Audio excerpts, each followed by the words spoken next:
Alouette, gentille alouette, alouette, je te plumerai. Hello and welcome back. Today I'd like to share with you a little bit about our Alouette helicopter.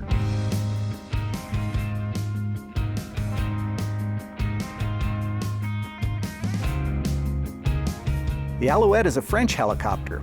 Now, even though the United States invented the first airplane, France actually led the world in aircraft development until about the mid-1920s. Alouette is the French word for lark. You know, a lot of aircraft are named after birds. France also gave us a lot of our aviation vocabulary. A lot of the words that are still used universally to describe aircraft parts come from French. Think about fuselage, empennage, nacelle, canard, pitot, aileron. All of those are derived directly from French. The Alouette came into service in 1961 and it was built until 1985. The Flight for Life organization started using Alouettes like this one in 1972 and used them for 20 years. That's an enormously long time, until 1992. So let's go check out the cockpit. Okay, here we are in the cockpit of the Alouette. And one of the things you notice is that I'm sitting on the right side of the helicopter. And usually in airplanes, the pilot in command sits on the left side. So why is that? Well, part of it is because helicopter pilots just like to be different. But actually there's some very good reasons why helicopter pilots sit on the right. In the early days of helicopters were extremely unstable, and you had to have your hand on the cyclic control the whole time. You couldn't be taking your hand off to tune radios or adjust engine controls. So having that available to your left hand and putting the instrument panel in the middle for helicopters that had a pilot seat on both sides just made sense.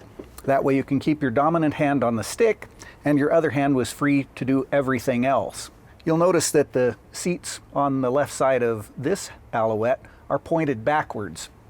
Those are for the flight nurses and paramedics that tend to the patients that are in the back. If you'd like to know more about the medical aspects of this particular Alouette and how it was used, I'd refer you to the Behind the Wings episode on Flight for Life.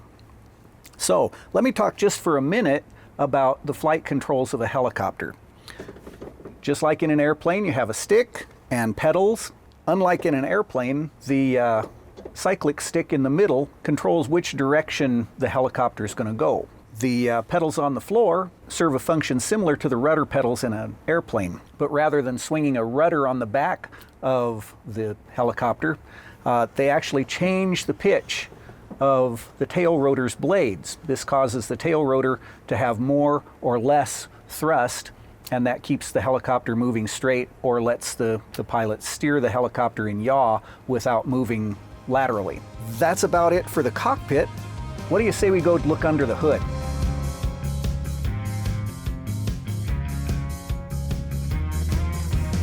Under the hood, in this case, means naked on top of the fuselage. The big thing with the heart painted on it is the air intake. There's one on each side for the jet engine. That's right, this is a turbine engine. It's a turbo shaft engine, which is a little bit different than the jet engines you'll find on airliners. With jet engines on airplanes, they're usually used to provide thrust. But in this case, a turbine engine is used to create the motion of a turbo shaft, and the shaft is connected to the rotor blades. It doesn't provide much thrust to drive the helicopter forward at all. So this particular engine is an Artust engine. Now its predecessor was the Astazou. Now I was curious about those names, so I looked them up. They are peaks in the Pyrenees, and that's significant because this helicopter is noted for its high altitude performance.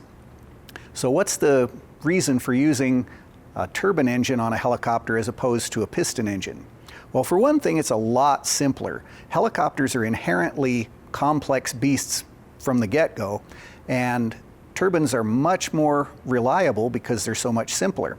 They also pack an awful lot of power into a very small package, and that's a very useful thing for an aircraft of any kind. So the Artust engine produces 660 shaft horsepower. That gives this helicopter a very high ceiling, which is the reason that Flight for Life chose it to be their their medical evacuation helicopter in Colorado, which has high altitudes, and especially in the summertime when it gets hot, those high and hot conditions really degrade aircraft performance, and this has enough performance left over that it can perform well in the mountains. Now, let's take a look at the rotor.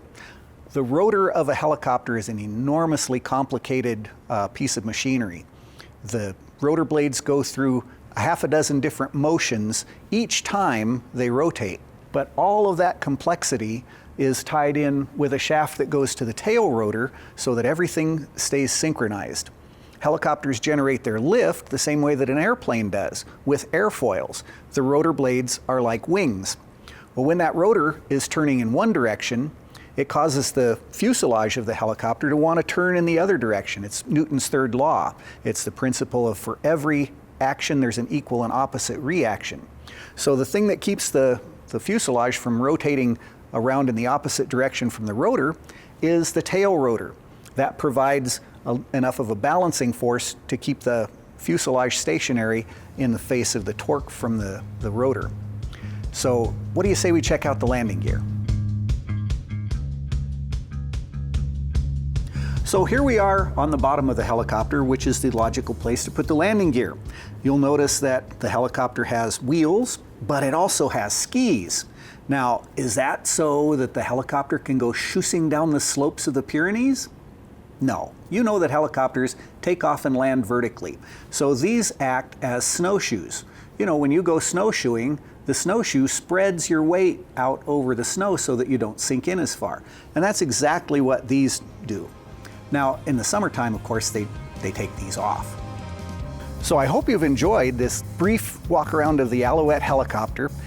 When you come to the Wings Over the Rockies Museum, you'll see it on your right just as you enter, and we can hardly wait for our doors to open so you can see it in person. Thanks for watching, and we'll see you again next time. You know, we do get a lot of French words from aviation now. For example, there's the baguette, and the clair de lune, and the fiancé, and the champignon.